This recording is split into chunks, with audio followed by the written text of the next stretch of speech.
കൃഷ്ണായ വാസുദേവായ ഹരയേ പരമാത്മനി പ്രണതക്ലേശനാശായ ഗോവിന്ദായ നമോ നമഃ.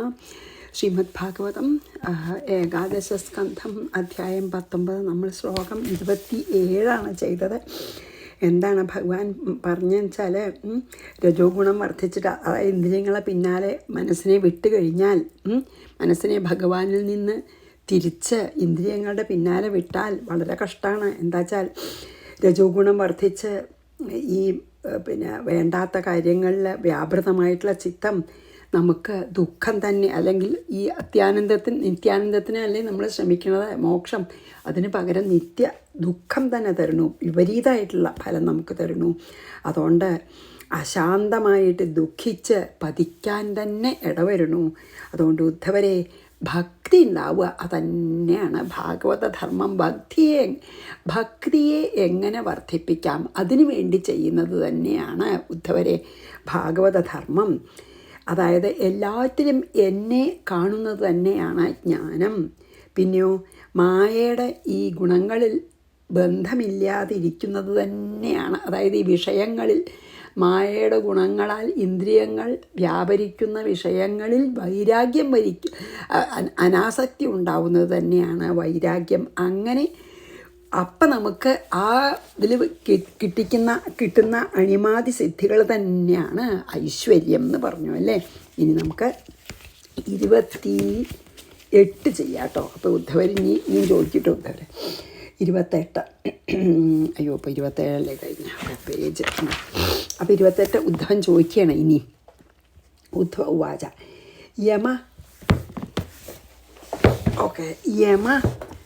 യമ കതിവിധ പ്രോക്തോ നിയമോ വാരികർശന കശമ കോദമ കൃഷ്ണ കാ തിതിക്ഷ ധൃതി പ്രഭോ. ഇത്രയും പറഞ്ഞപ്പോൾ എന്താണ് ഉദ്ധവൻ ചോദിക്കുകയാണ്, അരികർശന, ശത്രുക്കളെ കർശനമായി പെരുമാറി ജയിക്കുന്നവനെ എന്ന ഭഗവാനെയുള്ള ഒരു അരികർശന എന്നുള്ളത് ശത്രുക്കളെ കർശനമായി ശിക്ഷിക്കുന്ന അല്ലെങ്കിൽ അവരെ ജയിക്കുന്ന കൃഷ്ണ എന്ന് വിളിക്കുകയാണ് കേട്ടോ. യമം നിയമഹ വ നിയമം കതിവിധ എത്ര വിധമാണ് പറയപ്പെട്ടിരിക്കുന്നത്. യമോ നിയമത്തിനെ പറ്റി പറഞ്ഞു തരൂ എന്ന് പറയുകയാണ്. കൃഷ്ണപ്രഭോ ശമഹ ക, ശമം എന്നാൽ എന്താണ്? ദമഹ ക, ദമം എന്നാൽ എന്താണ്? തിദിക്ഷ പറഞ്ഞാൽ എന്താണ്? പിന്നെയോ ധൃതി പറഞ്ഞാൽ എന്താണ്? ഇതൊക്കെ എനിക്ക് പറഞ്ഞു തരണമെന്ന് പറയുകയാണ്. എന്താണപ്പോൾ ഈ വീണ്ടും ഈ ഭക്തിയൊക്കെ പറ്റി പറഞ്ഞല്ലോ. ഭഗവത് ഭക്തി ഉണ്ടാവണം തന്നെയാണ് ധർമ്മം. വിഷയങ്ങളിൽ അനാസക്തി ഉണ്ടാവുന്നതാണ് വൈരാഗ്യം.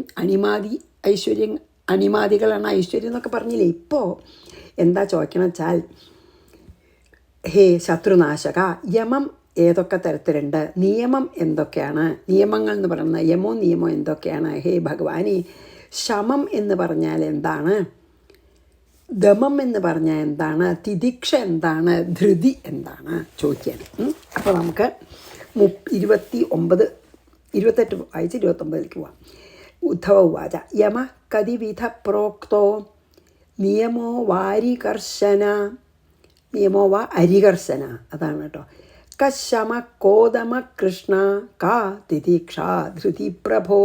29 കിം ദാനം കിം തപഃ ശൗര്യം കിം സത്യമൃതമുച്യത്തെ കസ്ത്യാഗ കിം ധനം ചേഷ്ടം കോ യജ്ഞ കാച ദക്ഷിണ.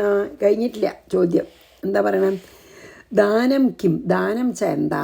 തപ കിം, തപസ് പറഞ്ഞാൽ എന്താ? ശൗര്യം, സത്യം, ഹൃതം എന്നൊക്കെ പറഞ്ഞാൽ എന്താണ്? ത്യാഗം എന്നാൽ എന്താ? ത്യാഗ. ഇഷ്ടം ധനം കിം, ഇഷ്ടമായ ദ്രവ്യങ്ങൾ എന്താണ്? യജ്ഞഹക, യജ്ഞം എന്നാൽ എന്ത്? ദക്ഷിണാച്ച, ദക്ഷിണ എന്ത്? എല്ലാം പറഞ്ഞുതരാൻ പറയുന്നത്. കിം ദാനം കിം തപശൗര്യം കിം സത്യമൃതമുച്യതേ കസ്ത്യാഗ കിം ധനം ചേഷ്ടം കോ യജ്ഞക്കാച ദക്ഷിണ. 30 പുംസ കിം സിദ്ബലം ശ്രീമൻ ഭഗോ ലാഭശ്ച കേശവ കാ വിദ്യാ ഹ്രീഹി പരാ കാ ശ്രീഹി കിം സുഖം ദുഃഖമേവ ച. ശ്രീമത് കേശവ, ഹേ ശ്രീമാനായിട്ടുള്ള ഭഗവാനെ, പുംസഹ ബലം, ഒരു പുരുഷൻ്റെ ബലം, കിംസ്വിദ്, എന്താണ് ഒരു പുരുഷൻ്റെ ബലം എന്ന് പറഞ്ഞാൽ, ഭഗഹ ലോഭഹ ച, ഭഗങ്ങൾ, പിന്നെയോ ലോഭമല്ല കേട്ടോ, ഭഗഹ ലാഭഹ ച, ഭഗവും ലാഭവും എന്താണ്, ഭഗങ്ങളെന്താ, ഹ്രീഹി ശ്രീഹി ക, ഹ്രീയും ശ്രീയും എന്താണ്, സുഖം ച, സുഖവും ദുഃഖവും എന്താണ്, കിം, എല്ലാം ചോദിക്കുകയാണ്. എത്ര സംശയങ്ങളാണ്. ഹേ കേശവ, പിന്നെ ഭഗം ച എന്താണ്, ഭഗം ച എന്താണ്, ലാഭം എന്താണ്, പരാവിദ്യ എന്താണ്, ഹ്രീ എന്ന് പറഞ്ഞാൽ എന്താണ്, വിദ്യ അല്ല പരാവിദ്യ എന്താണ്, പരയായി ഹ്രീ എന്താണ്, ശ്രീ എന്ന് പറഞ്ഞാൽ എന്താണ്, സുഖം എന്താണ്, ദുഃഖം എന്താണ്, ഒന്നും എനിക്കറിയില്ല, പറഞ്ഞു തരൂ. പുംസ കിംസിത് ബലം ശ്രീമൻ ഭഗോ ലാഭശ്ച കേശവ, കാ വിദ്യ ഹ്രീ പരാ കാ ശ്രീഹി കിം സുഖം ദുഃഖമേവ ച, കപണ്ഡിത കശ്ച മൂർഖ കപന്ഥ ഉത്പഥശ്ച കഃ, കസ്വർഗോ നരക കസ്വിത് കോ ബന്ധുരുത കിം ഗൃഹം.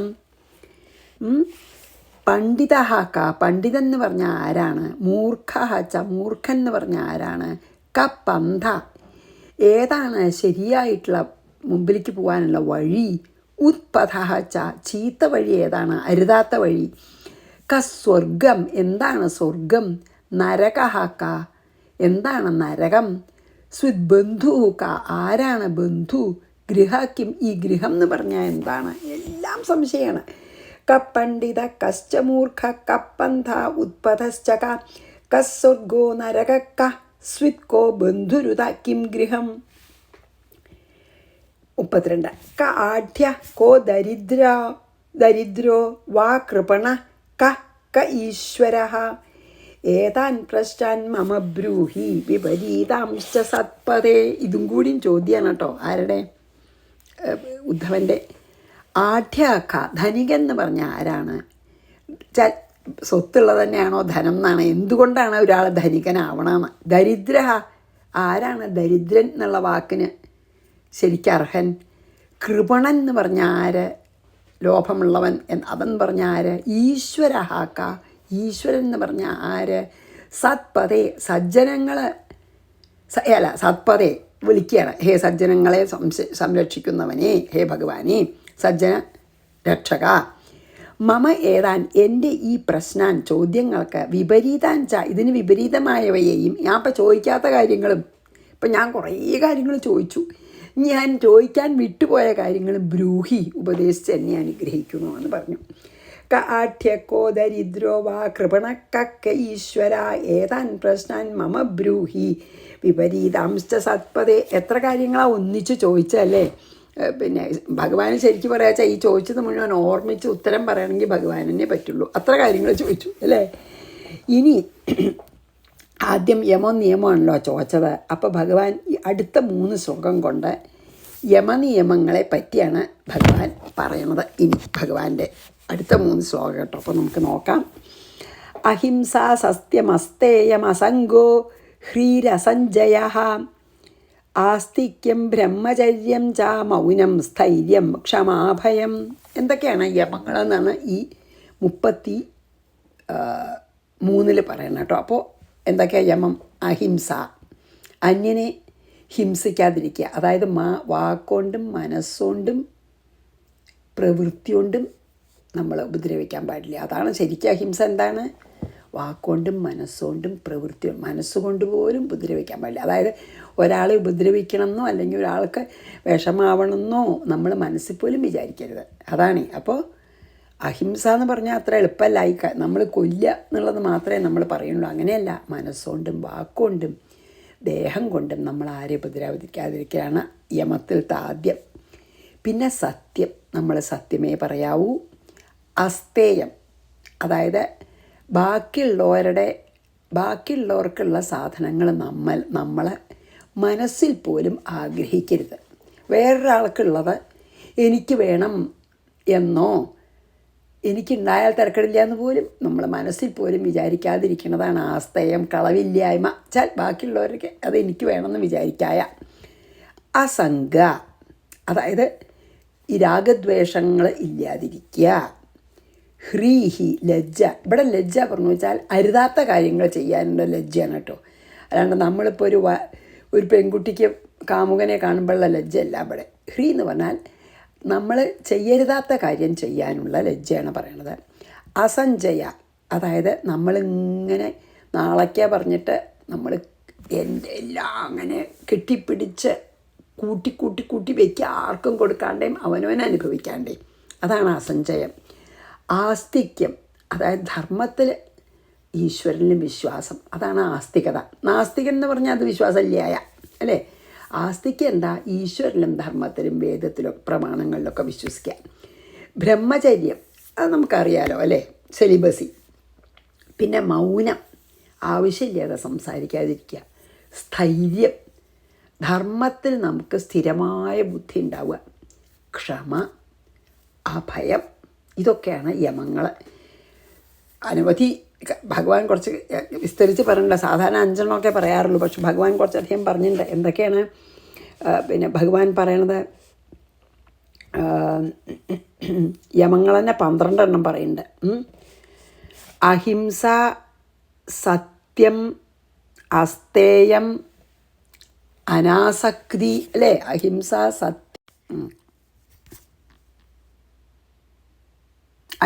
സത്യം, അസ്തേയം, അസംഗം പറഞ്ഞാൽ അനാസക്തി, ഒന്നിനോടും ആസക്തി ജയിക്കുക. പിന്നെ ഹ്രീ, ലജ്ജ പറഞ്ഞില്ല. അപ്പോൾ ഓക്കെ ആവട്ടെ, എത്ര എണ്ണായി? അഹിംസ, സത്യം, അസ്തേയം, അസംഗം, ഹ്രീച്ച ലജ്ജ, പിന്നെയോ അസഞ്ജയ, നമ്മളിങ്ങനെ കൂട്ടി വെക്കാണ്ടിരിക്കുക. നമുക്ക് ആസ്തിക്യം എന്ന് പറഞ്ഞാൽ എന്താ? ധർമ്മത്തിൽ നല്ല ഈശ്വരനിലൊക്കെ വിശ്വാസം.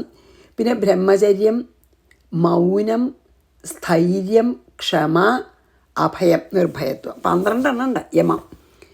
12 കാര്യങ്ങൾ പറഞ്ഞു കേട്ടോ ഭഗവാൻ യമത്തിൽ. എന്തൊക്കെയാണെന്ന് നമ്മൾ പറഞ്ഞു നോക്കാം. എന്നറിയോ?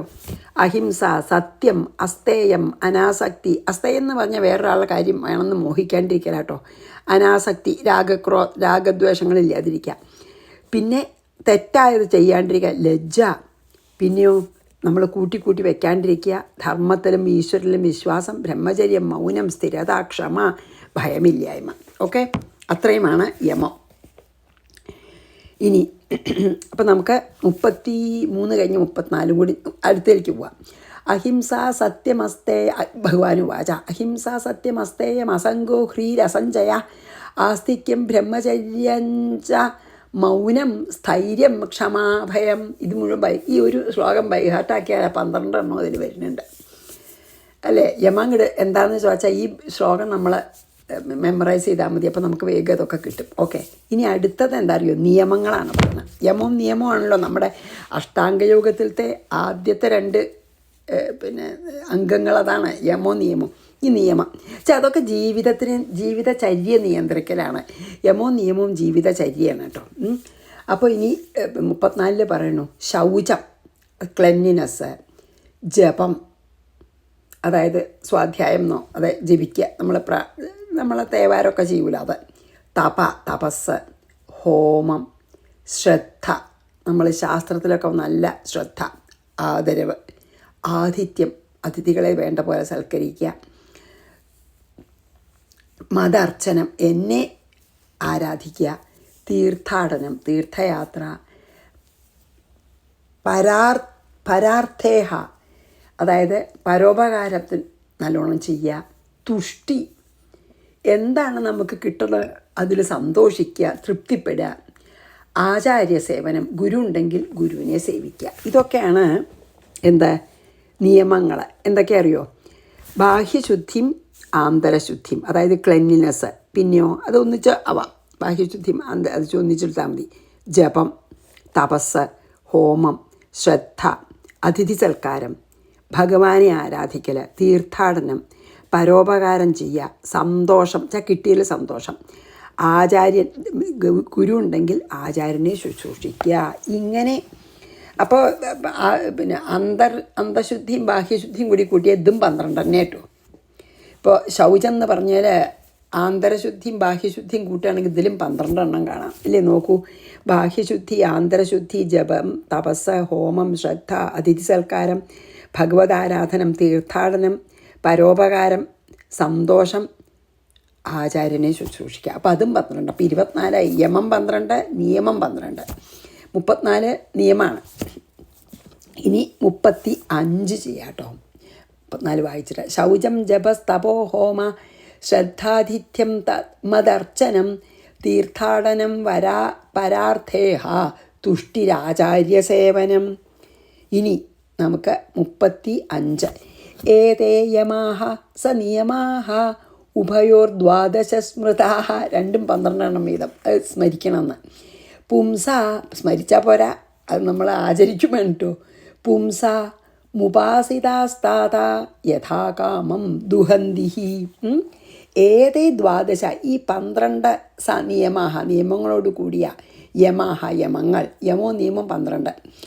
ഉഭയോഹോ, പ്രവൃത്തി മാർഗത്തിലിരിക്കുന്നവനും, അതായത് നമ്മൾ പ്രവൃത്തി മാർഗത്തിലാണെങ്കിലും നിവൃത്തി മാർഗത്തിലാണെങ്കിലും, അതായത് എന്താ പറയുക, ഭൗതിക യാത്രയിലാണെങ്കിലും ആധ്യാത്മിക യാത്രയിലാണെങ്കിലും സ്മൃതാഹ, മുഖ്യമെന്ന് കരുതപ്പെടുന്നു.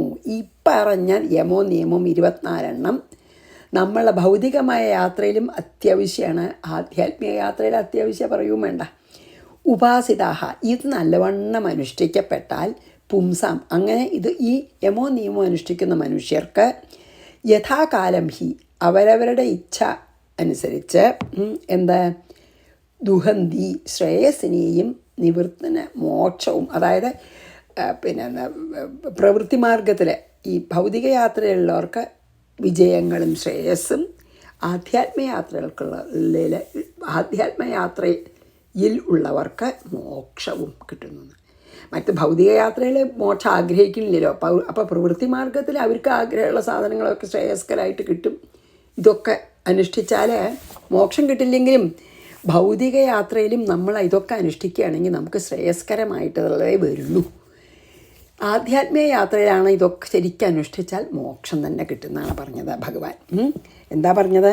35. ഏതേ യമാഹ സ നിയമാ ഉഭയോർദ്വാദശ സ്മൃതാഹ പുംസാമുപാസിതസ്താത യഥാ കാമം ദുഹന്തിഹി. ഈ 12 യമങ്ങളും 12 നിയമങ്ങളും ശ്രദ്ധയോടുകൂടി അനുഷ്ഠിക്കുന്ന ഒരു സാധകന് ഏതും പ്രവൃത്തി മാർഗത്തിലാണെങ്കിലും നിവൃത്തി മാർഗത്തിലാണെങ്കിലും, പ്രവൃത്തി മാർഗത്തിലാണെങ്കിൽ ശ്രേയസ്കരമായിട്ടുള്ള കാര്യങ്ങളും സംഭവിക്കും, ആഗ്രഹങ്ങളൊക്കെ നടക്കും, അതായത് ധാർമ്മികമായിട്ടുള്ള ആഗ്രഹങ്ങളൊക്കെ സാധിക്കും. ഇനി നിവൃത്തി മാർഗം അല്ലെങ്കിൽ ആധ്യാത്മിക യാത്രയിലാണെങ്കിൽ അവർക്ക് മോക്ഷവും കിട്ടും എന്നാണ് ഭഗവാൻ പറഞ്ഞത്, യമോ നിയമോ അനുഷ്ഠിച്ചാൽ. അപ്പോൾ നമ്മൾ ഈ 2 ശ്ലോകത്തിൽ പറയണത് ശരിക്കും നമ്മളെ പറ്റുന്ന പോലെ അനുഷ്ഠിക്കേണ്ടത് തന്നെയാണ് അല്ലേ? ഈ 33-ലും 34-ലും പറയണ ആ 24 എണ്ണം വേണ്ട പോലെ അനുഷ്ഠിച്ചാൽ ഭൗതിക ജീവിതത്തിലാണെങ്കിലും ആധ്യാത്മിക ജീവിതത്തിലാണെങ്കിലും നമുക്ക് ശ്രേയസ് തന്നെ വരുള്ളൂ എന്നാണ് ഭഗവാൻ ഉറപ്പിച്ച് പറയുകയാണ്. ഇനി 36.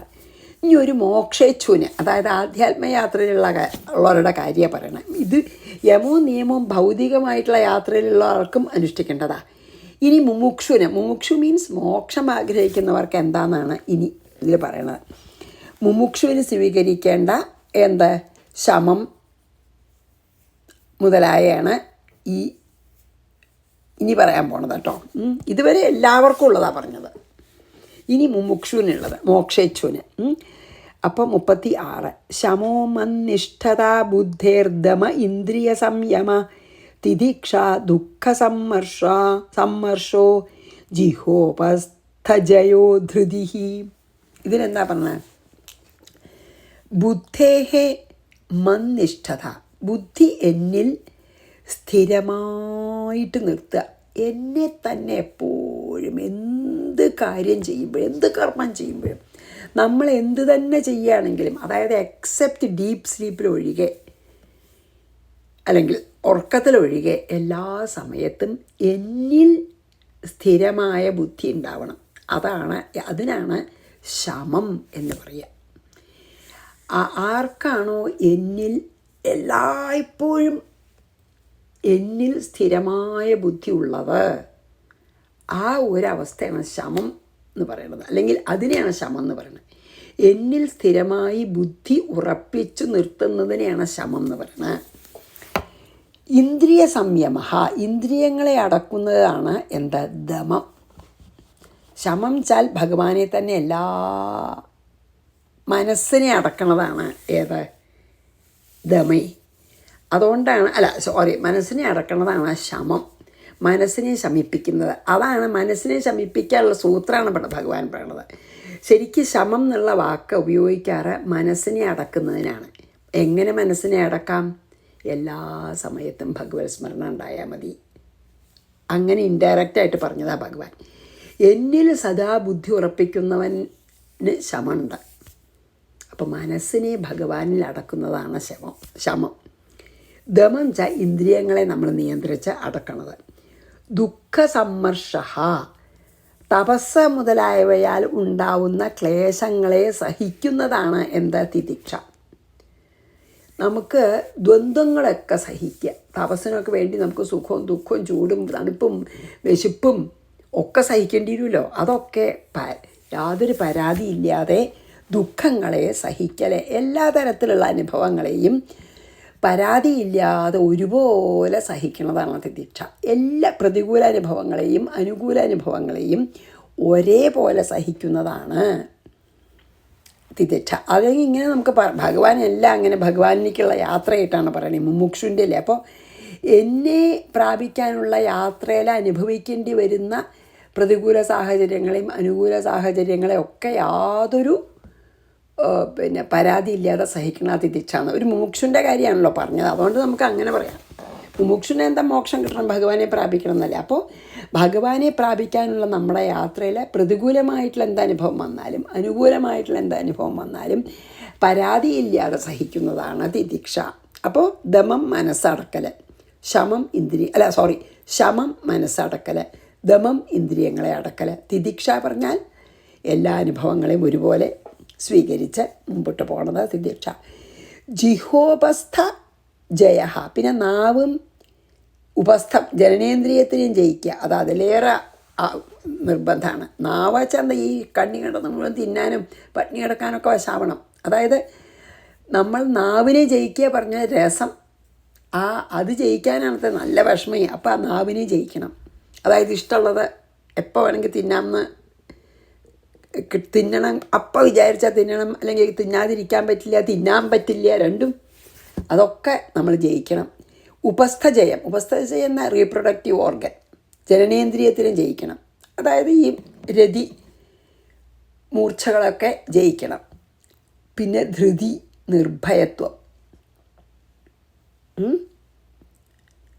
ധൃതി പറഞ്ഞാൽ ധൈര്യം എന്നാണോ, എന്താ പറയേണ്ട അറിയില്ല കേട്ടോ, അങ്ങനെ പറയണ്ട. നിർഭയത്വമല്ല, അത് അഭയമാണ്. അപ്പോൾ ഇതിലെന്താ പറയണേ?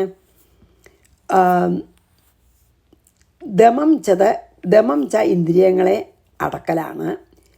പിന്നെയോ ശമം ചാൽ എന്നിൽ ബുദ്ധിയെ നിർത്തി മനസ്സിനെ അടക്കുന്നത് ശമം. ദമം ഇന്ദ്രിയങ്ങളെ അടക്കൽ. തിതിക്ഷ എല്ലാ അനുകൂലവും പ്രതികൂലവും സാഹചര്യങ്ങളെ എന്നിലേക്കുള്ള യാത്രയിൽ വരുന്ന എല്ലാ സാഹചര്യങ്ങളെയും സഹനശക്തിയോടുകൂടെ സഹിക്കുക, തിതിക്ഷ. പിന്നെ നമ്മുടെ നാവിനെ ജയിക്കുക, ജനനേന്ദ്രിയത്തിനെ ജയിക്കുക. പിന്നെയോ ധൃതി പറയുമ്പോൾ ഉദ്വേഗം, ആങ്സൈറ്റി ഒന്നും ഇല്ലാണ്ടിരിക്കുക, അതുകൊണ്ട് ധൃതി പറഞ്ഞാൽ ധൈര്യമായിട്ടിരിക്കുകയാണ്. അപ്പോൾ ഇപ്പം എത്ര മിനിറ്റായി നോക്കട്ടെ കേട്ടോ ഞാൻ. അപ്പോൾ ഇതൊക്കെയാണ് ഭഗവാൻ. അപ്പോൾ ഇനി 37 കൂടി നമുക്ക് ചെയ്യാം. 36 കഴിഞ്ഞു. ഇപ്പോൾ ഇനി ശമവും നിഷ്ഠത ഇതൊക്കെ പറഞ്ഞല്ലോ, ശമവും ദമവും തിതിക്ഷയും ഒക്കെ പറഞ്ഞു. ശമോ തന്നിഷ്ഠത ബുദ്ധേർദമ ഇന്ദ്രിയ സംയമ തിതിക്ഷ ദുഃഖസമ്മർഷോ ജിഹോപസ്ഥജയോ ധൃതി പറഞ്ഞു വെച്ചാൽ നാവിനെയും ജനനേന്ദ്രിയത്തിനെയും ജയിച്ച് ധൈര്യമായിട്ടിരിക്കണം ധൃതി എന്ന് പറയാം. അങ്ങനെയാണ് അപ്പോൾ ഇതിൽ പറഞ്ഞത് അല്ലേ. അതായത് നാവിനെയും ജനനേന്ദ്രിയത്തിനെയും ഒക്കെ അതുകൊണ്ടുള്ള വറി ഉണ്ടല്ലോ, ഉദ്വേഗത്തിനെയൊക്കെ ജയിച്ച അതാണ് ധൃതി എന്ന് ഭഗവാൻ ഇവിടെ പറയുന്നത്. ഇനി 37 അതും കൂടി ചെയ്യാം. ദണ്ഡന്യാസ പരം ദാനം കാമത്യാഗസ്തപസ്മൃത സ്വഭാവവിജയ ശൗര്യം സത്യം ച സമദർശനം. ദണ്ഡന്യാസം, അതായത് പ്രാണികളെ ഹിംസിക്കാതിരിക്കുക. പരം ദാനം, ഉത്തര, അതായത് ധനം, അതായത് പ്രാണികളെ ഹിംസിക്കാതിരിക്കുന്നത് തന്നെ ഒരു ദാനമാണ്. കാമത്യാഗം, അതായത് ആഗ്രഹങ്ങൾ ഉപേക്ഷിക്കുക. തപഹ, തപസ്സ എന്ന് പറയപ്പെട്ടു, അതായത് ആഗ്രഹങ്ങളെ ഉപേക്ഷിക്കുന്ന തപസ്സാണ്. സ്മൃതം, അതായത് അത് വളരെ പ്രധാനം. സ്വഭാവ വിജയം, വാസനയെ അടക്കുക. സ്വന്തം ഭാവം ചെന്താ നമ്മളെ ജന്മനാനുള്ള വാസനകളെ അടക്കുക. ചിലപ്പോൾ ചീത്ത വാസനകളുണ്ടെങ്കിൽ അടക്കുക, നല്ല വാസന വെച്ചാൽ തുടരാലോ. ശൗര്യം, പിന്നെയോ ചീത്ത വാസനകളെ അടക്കണതാണ് അത്ര ശൗര്യം. പിന്നെ സമദർശനം, അതായത് എല്ലാറ്റിലും ഭഗവാനെ കാണുക. അപ്പോൾ പിന്നെ സമദർശനമായില്ലോ. സത്യം മാത്രമേ പറയാവൂ. ഇതൊക്കെയാണ് ഈ ഇതിൽ പറഞ്ഞത്. അതായത് തപസ് എന്ന് പറഞ്ഞാൽ ശരിക്കും പറയാച്ചാൽ നമ്മുടെ ആഗ്രഹങ്ങളെ ത്യജിക്കലാണ് തപസ്. അതാണ് അങ്ങനെ പറയണത്. എന്താ അറിയോ, ദണ്ഡന്യാസ കാമത്യാഗ, അതാണ് തപസ്. തപഹ, കാമത്യാഗ തപ. അതായത് എന്താ പറഞ്ഞാൽ വെച്ചാൽ നമ്മൾ പ്രാണികളെ ദ്രോഹിക്കാതിരിക്കുന്നതാണ് ദാനം. അല്ലാതെ അങ്ങനെ പൈസ ഒരാൾക്ക് കൊടുക്കുന്നത് മാത്രമല്ല, വേറെ ഒരു പ്രാണികളെ നമ്മൾ ദ്രോഹിക്കാതിരിക്കൽ ദാനം തന്നെയാണെന്ന്. പിന്നെ തപസ് എന്ന് പറഞ്ഞാൽ നമ്മുടെ ആഗ്രഹങ്ങളെ ത്യജിക്കൽ, അല്ലാതെ വെറും ഇങ്ങനെ പട്ടിണി കിടക്കുക അങ്ങനത്തെ അതല്ല, കാട്ടിൽ പോയി ഇരിക്കുക അതല്ല. നമ്മളെ ആഗ്രഹങ്ങളെ ത്യജിക്കലാണ് തപസ് എന്നാണ് ഭഗവാൻ പറയണത്. പിന്നെയോ നമുക്ക് ജന്മനാനുള്ള വാസനകളെ ജയിക്കലാണ് അത്രേ ശൗര്യം. അപ്പം നല്ല ശൂരനാണ് പറഞ്ഞു വെച്ചാൽ ജന്മനാൽ വാസനകളെ ജനിക്കണമെന്ന അർത്ഥം ഭഗവാൻ പറഞ്ഞു തരുന്നുണ്ടത്. അല്ലാതെ വെറും പരാക്രമി എന്നുള്ള നിലയ്ക്കാണ് നമ്മളെപ്പോഴും ഉപയോഗിക്കുക, അതല്ലാന്ന് വെച്ചാൽ നമ്മൾ ഉപയോഗിക്കുന്ന നിലയ്ക്കേ അല്ല ഭഗവാൻ ഇതിലൊന്നും പറയണത് കേട്ടോ. പിന്നെയോ സത്യം ച സമദർശനം, സത്യം ച എന്താൽ എല്ലാറ്റിലും ഭഗവാനെ കാണണം അത്ര സത്യം. അല്ലാതെ ഇല്ലാത്ത പറയാമെന്ന് മാത്രമല്ല സത്യത്തിന് അർത്ഥമുള്ളൂ. അല്ലെങ്കിൽ നമുക്ക് അങ്ങനെ പറയാം. എന്താണ് ഭഗവാൻ നമ്മൾ വിചാരിക്കുന്ന അർത്ഥത്തിലും അധികം ഗഹനമായ അർത്ഥമാണ് ഈ ഓരോ വാക്കിനും ഭഗവാൻ പറയണത്. എന്താണ് ദാനം? വെറുതെ പൈസ എടുത്ത് കൊടുക്കലല്ല ദാനം. പിന്നെ എന്താ ദാനം? നമ്മൾ പറയണ പോലത്തെ എന്തെങ്കിലും ആൾക്ക് ദാനം കൊടുക്കുക എന്നുള്ളതിനേക്കാളും ഗഹനാണ് എന്താണ് പ്രാണികളെ ദ്രോഹിക്കാതിരിക്കുക. പിന്നെ തപസ് പറഞ്ഞു വെച്ചാൽ നമ്മൾ എടുക്കണ അർത്ഥത്തിലല്ല ഭഗവാൻ പറയണത്, നമ്മുടെ ആഗ്രഹങ്ങളെ ത്യജിക്കലാണ് തപസ്. പിന്നെയോ അല്ലാതെ വെറും ഇങ്ങനെ തപസ് വിഷമിച്ച് തീവ്രമായ തപസ് അതല്ല നമ്മൾ വിചാരിക്കുന്നതല്ല. പിന്നെയോ ശൗര്യം ചാൽ പരാക്രമമല്ല, നമ്മുടെ ജന്മനാലുള്ള വാസനകളെ ജയിക്കുക, പ്രത്യേകിച്ച് ചീത്ത വാസനകളെ.